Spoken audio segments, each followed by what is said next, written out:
Hi, hello, welcome back. Today I'm going to be talking about all the books that I read in August, but with a little bit of a twist. So everything I read in August, overall not very positive. I only read 5 books and gave an average rating of 2.8 stars. So the twist that I'm going to do today is for every book that I gave below 3 stars to, I'm going to talk about a different book that I read earlier in the year that I liked more, that is either from the same author, same genre or similar theme or conversation or topic that I just felt I enjoyed a little bit better. So then that way I can talk more about books that I actually enjoyed reading rather than just the books I didn't really enjoy and gave a really low rating to. And then that way the tone of this video is a little bit more positive overall. So let's just hop right into it. The first book that I read in August was, and I hate this title, I hate saying it so much, but it was Sweet Filthy Boy by Christina Lauren. I typically really enjoy Christina Lauren, so I went to their backlist to read just some of their older things. This was okay. I ended up giving it only 2 stars. Essentially, we are following Mia, and her 2 close friends go on this Vegas trip as like an end of school kind of celebratory thing. While they're in Vegas, the 3 of them all meet these group of guys and they decide to get married in Vegas. All 3 of them wake up the next day and are going to get the marriage annulled.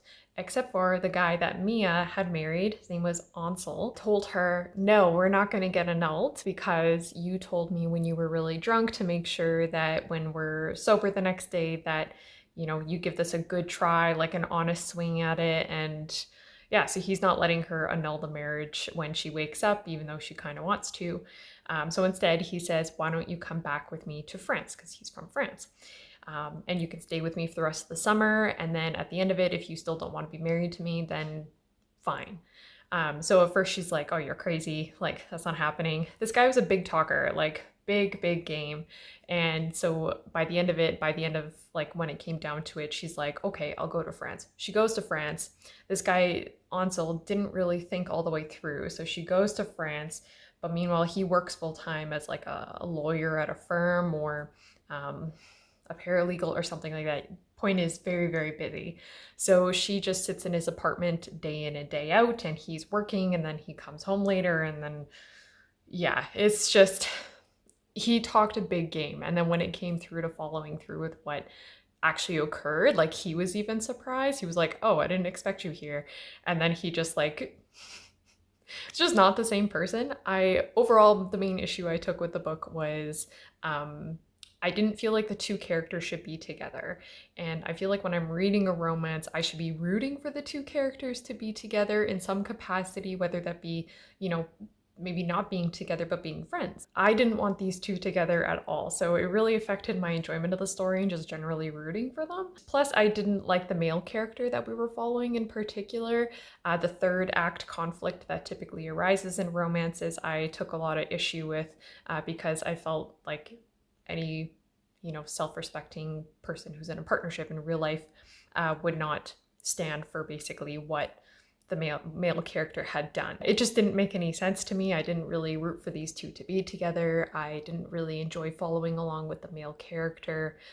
So really ultimately surmised in, me giving the rating that I did. An alternative book within the same genre and from the same author that I would recommend is The Soulmate Equation by Christina Lauren. I gave The Soulmate Equation 4.75 stars. So in this book, you're following Jess and River, and they're both very much like data-centric type people. So if you're also somebody who likes a lot of science or kind of like thorough explanations into your stories, then this one would also be pretty good too. She works in data and statistics as like a consultant, and then River owns his own company, Genetic Alley, or Genetically. I don't know. I think it's just a play on the word genetically. And basically, people submit their DNA and then the program matches them with the person who's supposed to be their soulmate. And so Jess submits it and ends up matching with River, who is the owner and I think founder of Genetic Alley. So hard to say that. River's marketing team thinks that this is going to be a great opportunity to obviously market the company because it's relatively new. They're trying to get people to obviously take part in the program. So they think this is perfect. Our owner has a 98% match with one of the users of the program. So they just want to use it to their advantage. So Jess and River essentially have to kind of like keep up a ruse for a little bit, almost like fake date a little bit. And then they eventually come to find that they have a lot in common. They both think similarly, obviously with both of them being very much science and math and data focused, which I thought was a really cool kind of change. That stuff went a little bit over my head, which is the only reason I gave it a 4.75 rather than a 5, because it just, I tended to skim those parts because yeah, I'm not a very strong math or statistics person. So those really in-depth explanations, I was like, huh?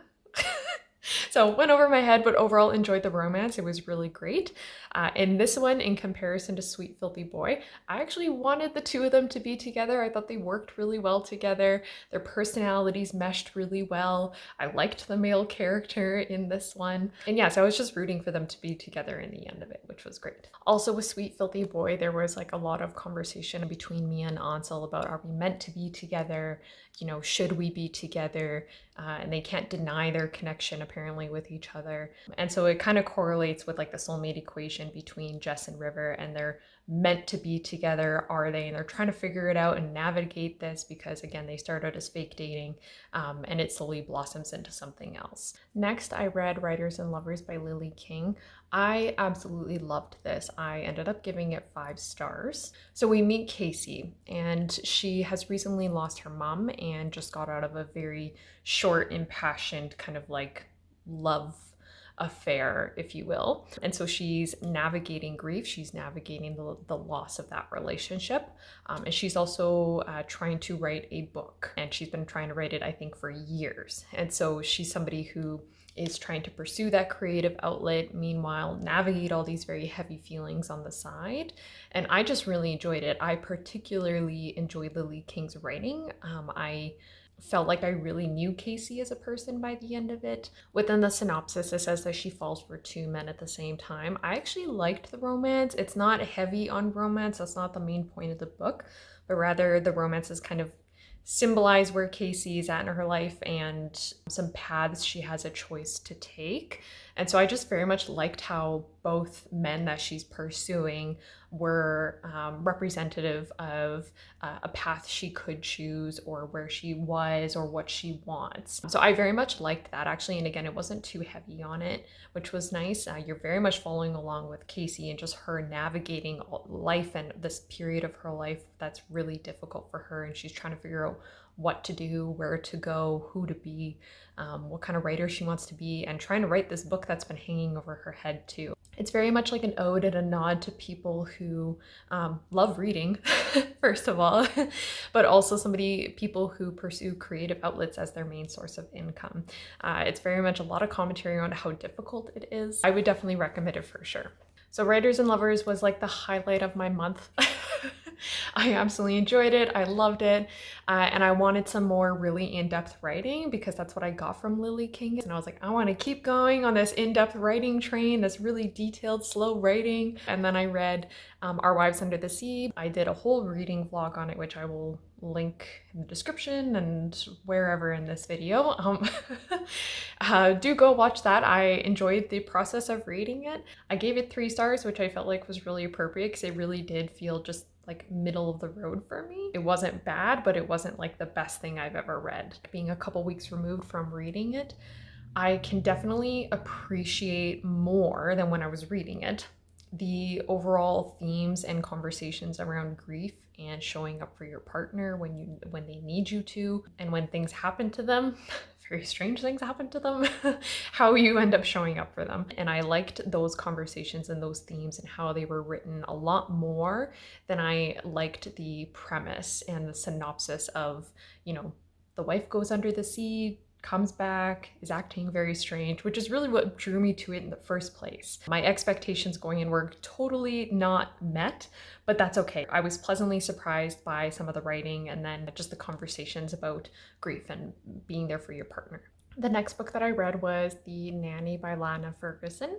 I ended up giving this 2 stars and I didn't finish it. Essentially, we're following along with Cassie and Aiden. Aiden hires Cassie to be his live-in nanny for his child, his daughter. What they don't remember about each other is that Cassie used to have an OnlyFans many, many years ago, and Aiden was like a top kind of subscriber or whatever. He always interacted with her on OnlyFans. He was like a big fan of hers. So they don't remember that about each other. They don't recognize each other's voices. And obviously Cassie had like a mask and a wig and a whole get up, so she wasn't recognizable. And I think like Aiden never turned on his camera. I don't know how it works. So, but eventually Cassie does remember Aiden by his voice, and then I'm assuming things ensue. Like I said before, typically with romances, like I want to be able to root for the characters to be together. I didn't really like the male character we were following along with. And then also the female character too, it just felt a little bit too tropey. And it seemed to just be like a case where it was physical attraction only with each other. And there wasn't really a lot that contributed to like their emotional or mental connection with each other. I didn't really like Aiden, and there were some scenes that I just thought were like really cringy and very silly purely for plot purposes and furthering the romance. Like there was a scene where, this is not a spoiler at all, but there was a scene where Cassie was sleeping on the couch waiting for Aiden to come home to talk to him. And so Cassie fell asleep. Aiden comes home, he's drinking something from the fridge, like a beer or whatever, and then he spills his beer. And what does this man do? He doesn't grab a tea towel, he doesn't grab paper towel, he just takes off his shirt and wipes down the counter with his shirt. And then Cassie wakes up and sees him shirtless and is like, oh my God. I just thought it was like really cringy. I don't know. I was like, what kind of person doesn't grab like paper towel or a tea towel? Like, I don't know what kind of person immediately thinks to take off their shirt and use that to clean something. It just didn't make sense to me. And then there was also, I think that Aiden being a dad and having an OnlyFans and all that, like I think the author didn't want or wanted like his intentions with being on OnlyFans to be semi-pure. So from Aiden's perspective in his chapters, you eventually come to realize why he downloaded OnlyFans. Not that there's any reason that should be provided per se, like if you have it, you have it, it doesn't really matter. His reason for downloading it was that a coworker recommended that he go on OnlyFans to find like connections with people. I don't know, it just didn't really make sense to me. I don't know, does that make sense? It just seemed really odd.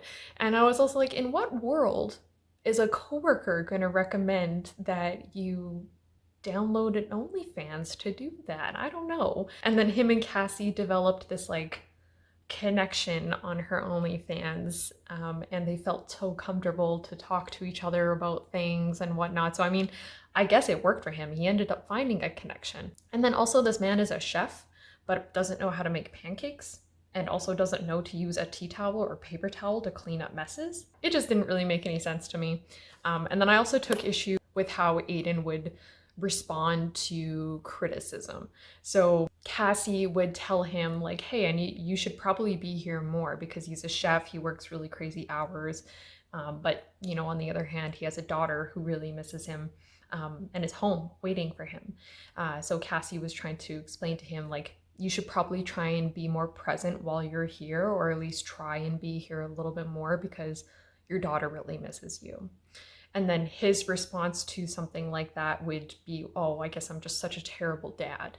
And then immediately Cassie is like, no, that's not what I'm saying. It just didn't really sit right with me. If you go in with different expectations, just kind of be ready for just some like silliness. Don't take it too seriously, and potentially some, apparently the spice just skyrockets after the halfway point, apparently. So to stay aligned with the twist of this wrap up, a book that I read from the same genre this year, because I haven't read anything else from Lana Ferguson, but I did read earlier this year Life's Too Short by Abby Jimenez. So the reason that I'm kind of like correlating these two is, one, it's in the same genre, but two, it kind of has the same themes of like a found family-esque. So in The Nanny, you're following Cassie, who is the nanny of Aiden's daughter, and the three of them are hanging out together occasionally on the weekends or whenever Aiden's not working. And then in Life's Too Short, we're following along with Vanessa. And she ends up having, I think, temporary custody of her sister's kid, and Adrian is her neighbor. They just happen to meet, and Adrian helps Vanessa kind of like look after her kid while she's off doing her own thing. Vanessa has a YouTube channel, and Adrian is a lawyer. So they kind of have that opposite personalities, where he's a little bit more type A and she's a little bit more of like the creative person. I don't want to give anything away. I just loved it. I thought it was very cute. I just like ate it up. I read it, I think, in like 3 days. I needed to know what was going to happen. I was totally invested in the romance that was happening. Abby Jimenez just like wrote these characters that really came to life. And I also appreciated how there was like, it wasn't the typical romance where the reason that they can't be together is because like they're afraid to trust again or whatever. There was actually some really, really heavy topics in this book, and I thought it was just handled, in my opinion, handled really, really well. I found the connection really believable. I found that the way that they handled these topics and these heavy issues to be realistic. The messaging in it a little bit was heavy-handed, but I didn't mind, honestly. I just was along for the ride and I absolutely loved it. I was so happy with how it ended. Before I read the epilogue, I was like, no, that can't be how it ends. And then I read the epilogue and I just was smiling from ear to ear. I really enjoyed it, loved it so much, really liked the writing, loved the depth that the characters had, and the side plots that were going on. I was definitely invested in that as well. It was just such a well-crafted romance. I just really loved it. The last book I read in August was The House Across the Lake by Riley Sager. I did not enjoy this. I did not finish it. I gave it 2 stars and I stopped at, I think, the 60% mark, maybe the halfway mark. Here we're following Casey, and she is going through it. She's recently lost her husband, and she's kind of a celebrity figure. Her mom, who is also a celebrity figure, banishes her to their lake walk because she's like, you need to figure your things out. We got too much bad PR with all your bad behavior. So just figure it out. And so Casey's in this cabin, and she becomes obsessed with their neighbors across the lake. She eventually sees something and she becomes just like obsessed with following along with it. We get chapters where it's like past, where she meets the neighbors, is kind of following along with them, stalking them with her little binoculars. And then we get other chapters where it's current day and she's kind of like figured out who done it. I typically love Riley Sager books because of the twists he writes. I think I hold to it. I think he's a master at writing twists and writing suspense. He wrote one of my favorite thrillers, and that was Lock Every Door by him. And so I was just very disappointed with how this kind of went about. I found it a little bit repetitive in the first half. I just felt like it was very obvious to me, and I didn't find this to be his strongest book ever. It definitely felt like a chore every time I picked it up, so I just said, I know that he's written other better ones, so I'm just not going to finish this. However, I read a book from Riley Sager just a few months ago here, and I really enjoyed it, and that was Home Before Dark. It lived up to my Riley Sager expectations. It was so well done. We're following along with Maggie as she moves into this house that her dad had left behind for her. The thing with this house is that they left it in the middle of the night many, many, many years ago when Maggie was a little girl, because it's haunted. And so it has all this notoriety in the community, and it's been something that's followed Maggie around her entire life. Her parents divorced after they left the house. It just has all this, it's shrouded in just mystery, because all Maggie has to remember what happened in this house is the book that her dad wrote about it and their experiences. You read a chapter from the dad's book that he made, and then you're following present day with Maggie as she's moved in and things are happening in this house. I just really enjoyed it. I was so creeped out reading it. There were certain scenes in it that still I relive, and I will never have a closet door that's opened a little bit. Never. I will never, ever, ever have that.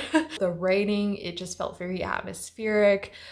It was literally it felt haunted. I don't know. It was just so, so well done, really well written. In the typical Riley Sager fashion, which I absolutely love, and this is the reason why I read all of his books, the twists in the end just kept coming. I loved it. You're presented with one twist and you think you got to figure it out and things start making sense, and then another twist is presented and then another, and it's just so well crafted. It's one of those times where I read Riley Sager and I'm like, oh, this is why I love his books. If you loved House Across the Lake, great, that's wonderful. I'm glad that you did. And then I think you'll also like Home Before Dark as well. With October coming up, read it in October. It's a haunted house book, so I think it's the perfect time of year to do it. So that is all the books that I read in August. Let me know what books you read, what some of your favorites were, or maybe if you read one that you didn't really like, what would be an alternative that you would recommend in place of it. But yeah, okay, thanks so much everybody for hanging out for a little bit. Hope you all have a good afternoon. Bye.